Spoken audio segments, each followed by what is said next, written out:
सांगलीमध्ये राहते आणि यांच्या शेजारी माझी नणंद राहते. मी तिथे येत होते.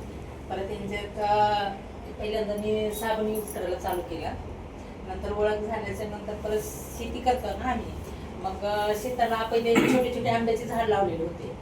आंब्याचे झाड मी एक तूर पेरलेली होती. गेल्या वर्षी पाऊस जास्त झाल्यामुळे तुरीचा कलर पूर्ण पिवळा झाला होता. पूर्ण अर्धा एकरमध्ये पाणी झालेलं होतं.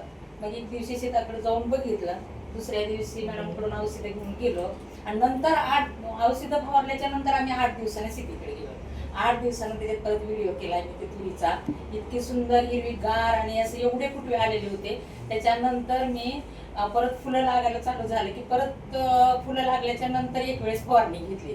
त्याला शेंगा कशा लागाव्या ते कळलं ना. त्याचं बूड एवढं मोठं झालेलं होतं की ती पूर्ण जमिनीवर अशा शेंगा लोळत होत्या. ती बघून माझ्या पूर्ण घरात फॅमिलीने सगळे आमचे 4 चौघाची फॅमिली आहे. 4 सासरे आहेत मला. तेवढ्यांनी सगळ्यांनी विचारले बाबा तुम्ही काय फवारलं. मग मी सांगितलं बाबा ही सगळ्यांनी मिळून ते औषध नेलं. पण त्यांची वेळ निघून गेलेली होती. कारण ती ज्यावेळेस आम्ही फवारलं होतं मग त्यांनी म्हणायला लागले की आम्हाला तुम्ही काहीतरी वेगळं करायला. नाही, मी सगळे IMCचे प्रोडक्ट फवारले आणि ज्या वेळेस मी फवारणी केली, ज्या वेळेस मला अनुभव आला त्या वेळेस मॅडमकडे व्हिडिओ काढून टाकले. परत नंतर आता गहू छोटा असताना फवारणी केली. परत त्याला ते दुधामध्ये आल्याच्या नंतर एकदा फवारणी केली. आज कमरेला गहू आहे आणि अशी लांब अशी खुशी आहे आणि ती काढलेला नाही. एकदम छान प्रोडक्ट्स आहेत ते. आणि आता 2 वर्षापासून वापरायला लागला आणि इथून पुढे पण आम्ही तेच वापरणार.